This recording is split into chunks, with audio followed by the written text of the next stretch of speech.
കൊട്ടാരക്കരയിൽ വീണ്ടും പോലീസ് മർദ്ദനം. മർദ്ദനത്തിൽ പരിക്കേറ്റ യുവാവ് പള്ളിക്കൽ സ്വദേശി ഹരീഷ് എന്ന ചെറുപ്പക്കാരൻ. ഇതാണ് പോലീസിൽ നിന്ന് മർദ്ദനമേറ്റ ഹരീഷ് എന്ന ചെറുപ്പക്കാരൻ. അദ്ദേഹത്തിനാണ് മർദ്ദനമേറ്റിരിക്കുന്നത്. നല്ല രീതിയിലാണ് മർദ്ദനം ഏറ്റിരിക്കുന്നത്. നടുവിനാണ് മർദ്ദിച്ചിരിക്കുന്നത്. ഇനി ഒരിക്കലും അവൻ എണീച്ച് നടക്കരുത് എന്നുള്ള രീതിക്ക് തന്നെയാണ് മർദ്ദിച്ചിരിക്കുന്നത് പോലീസ്. അദ്ദേഹത്തിൻ്റെ കിഡ്നി ഇരിക്കുന്ന ഭാഗത്താണ് മർദ്ദനം ഏറ്റിരിക്കുന്നത്. കിഡ്നിയിൽ മർദ്ദിച്ചാൽ എന്താണ് സംഭവിക്കുക എന്നുള്ളത് നിങ്ങൾക്കറിയാമല്ലോ. ഇനി അദ്ദേഹത്തിന് എണീച്ച് നടന്ന് നല്ല രീതിയിൽ ജോലി ചെയ്ത് കുടുംബം അന്വേഷിക്കാനുള്ള ആരോഗ്യം നഷ്ടപ്പെട്ടിരിക്കുന്നു. അദ്ദേഹം പറയുന്നത് അദ്ദേഹത്തെ കാറിൽ വെച്ച് 2 മണിക്കൂറോളം പോലീസ് ഉദ്യോഗസ്ഥന്മാർ മർദ്ദിച്ചു എന്നതാണ്. അവസാനം കാതടച്ച് അടിയും കൊടുത്തു. അദ്ദേഹത്തിൻ്റെ കഴുത്ത് സീറ്റിനിടയിലേക്ക്, കാറിൻ്റെ 2 സീറ്റിനിടയിലേക്ക് കയറ്റി വെച്ചിട്ട് മുതുകത്ത് നല്ല രീതിയിൽ ഇടിക്കുകയായിരുന്നു എന്നാണ് പറയുന്നത്. ഇതാണ് ആ ഇടി കൊടുത്ത പോലീസ് സ്റ്റേഷൻ. അദ്ദേഹവും ഫാമിലിയുമായി കാറിൽ സഞ്ചരിക്കവേ എതിരെ ഒരു പോലീസുകാരൻ വന്നിരുന്നു. അദ്ദേഹത്തിന് സൈഡ് കൊടുത്തില്ല എന്ന് ചൊല്ലി വാക്കുതർക്കമുണ്ടായി. ആ വാക്കുതർക്കത്തെ തുടർന്നാണ് പോലീസ് കൊണ്ടുപോയി മർദ്ദിച്ച് അവശനാക്കി. നടുവിലും തോളിലും മുതുകിലും എല്ലാം ആവശ്യത്തിന് നല്ല രീതിക്ക് മർദ്ദിച്ചു. പോലീസിന് ഈ മർദ്ദിക്കാനുള്ള അധികാരം ആരാണ് കൊടുത്തത്? പോലീസ് ട്രെയിനിങ്ങിൽ ഈ മർദ്ദനത്തിനാണ് ഏറ്റവും കൂടുതൽ പ്രാധാന്യം കൊടുക്കുന്നത്. അവരെ മർദ്ദനമാണോ ട്രെയിനിങ്ങിൽ പഠിപ്പിക്കുന്നത്? പോലീസുകാർ മനുഷ്യനെ ഏതൊക്കെ രീതിയിൽ നശിപ്പിക്കാം ആ രീതിയിലെല്ലാം നശിപ്പിച്ചുകൊണ്ടിരിക്കുകയാണ്. നമ്മുടെ ഇതിനുള്ള ഉദാഹരണമാണ് നമ്മുടെ PV അൻവർ NLA നമുക്ക് പറഞ്ഞു തന്നിട്ടുണ്ട്. അത് നിങ്ങളെല്ലാവരും കേട്ടിട്ടുണ്ടാവും. ഈ അടുത്ത ദിവസങ്ങളിൽ സംഭവിച്ചുകൊണ്ടിരിക്കുന്ന പല കാര്യങ്ങളും എല്ലാവരും കേട്ടിട്ടുണ്ടാവും.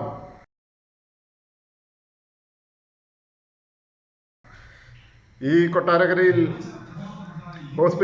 താലൂക്ക് ഹോസ്പിറ്റലിൽ കഴിയുന്ന ചെറുപ്പക്കാരനെ പറ്റുമെങ്കിൽ എല്ലാവരും പോയെന്ന് കാണുക. അവൻ്റെ ജീവിതാവസ്ഥ എന്താണെന്ന് മനസ്സിലാക്കുക. ഇനി ആ ചെറുപ്പക്കാരന് എണിച്ച് നിന്ന് നല്ല രീതിയിൽ ജോലി ചെയ്യാനുള്ള ആരോഗ്യം അവൻ ഉണ്ടാകുമെന്ന് എനിക്ക് തോന്നുന്നില്ല. അവൻ്റെ ജീവിതം മുഴുവനും ഇനി കോടതി കയറി ഇറങ്ങേണ്ടി വരും. കോടതിയിൽ കൊണ്ടുപോയപ്പോഴാണ് കോടതിയാണ് മനസ്സിലാക്കിയത് ഈ ചെറുപ്പക്കാരൻ്റെ അവസ്ഥ വളരെ മോശമാണ്, ഹോസ്പിറ്റലിൽ അഡ്മിറ്റ് ചെയ്യണമെന്ന്.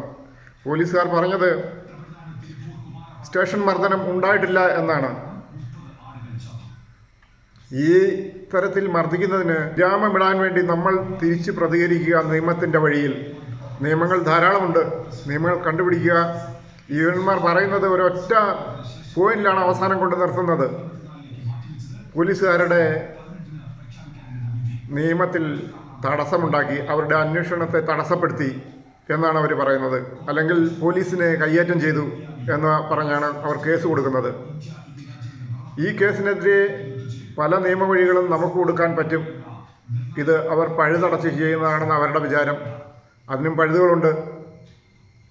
അപ്പോൾ ഈ ചെറുപ്പക്കാരന് ഇനി യാതൊരു തരത്തിലും അവൻ്റെ ജീവിതം മുന്നോട്ട് പോവില്ല. ആ രീതിക്കാണ് അവനെ തല്ലിച്ചതച്ചിരിക്കുന്നത്. സ്റ്റേഷനിൽ കൊണ്ടുപോയി അവൻ്റെ കാലിൽ ലാത്തി കൊണ്ട് അടിക്കുകയും കാൽ വെള്ളയിൽ പല മർമ്മഭാഗങ്ങളിലുമാണ് അവനെ ഇടിച്ച് നശിപ്പിച്ചിരിക്കുന്നത്. ഞാൻ കാണിക്കാം, ഒന്ന് കണ്ടു നോക്കൂ. നമ്മളൊരാളിനെ ആക്രമിക്കുന്ന സമയത്ത് അവൻ്റെ വയറ്റത്തൊക്കെ അടിക്കുന്നുണ്ട്. കുട്ടികളുടെ ആയാലും വലിയ ആൾക്കാരുടെ ആയാലും വയറ്റത്തടിക്കുമ്പോഴേ പുറകിൽ രണ്ട് ഈ എല്ലിൻ്റെ ഇടയ്ക്കുള്ള ഭാഗങ്ങൾ, അതായത് ഇത് കിഡ്നിയാണ് നാളെ കാണുന്നത്. അത് ഞാൻ തിരിച്ച് പിടിച്ച് കാണിക്കാം. അതാണ് കണ്ടോ, ഈ ഭാഗത്തൊക്കെ അടി ചെന്ന് കഴിഞ്ഞ് കഴിഞ്ഞാൽ അടി കൊള്ളുന്നതിൻ്റെ കാര്യം പോക്കാം. പിന്നെ അതുപോലെ നമ്മുടെ പോലീസിൻ്റെ ഒരു സ്ഥിരം കലാപരിപാടിയുണ്ട്. അത് ഈ ഭാഗം ഞാൻ നമ്മുടെ കേരള പോലീസിന് സമർപ്പിക്കുകയാണ്. നിങ്ങളുടെ മുമ്പിൽ വരുന്ന പ്രതികളെ നിങ്ങൾ കുനിച്ചു നിർത്തി അവരുടെ ഈ പ്രധാന എല്ലായ നട്ടെല്ലാണ് നിങ്ങൾ ഇടിച്ച് തകർക്കുന്നത്. അത് അവൻ്റെ ഭാവി ജീവിതത്തിന് എങ്ങനെ ബാധിക്കുമെന്നുള്ളത് അറിയണമെന്നുണ്ടെങ്കിൽ നട്ടെല്ലിന് വരുന്ന ക്ഷതങ്ങളെ പറ്റിയിട്ട് നിങ്ങൾ പഠിക്കണം. പഠിച്ചിട്ടില്ല, അനുഭവിച്ചെങ്കിലും അറിയണം. ഈ നട്ടെല്ല് ഇതാണ് നമ്മുടെ ശരീരത്തിൻ്റെ നെടുന്തൂണെന്ന് പറയുന്ന സാധനം.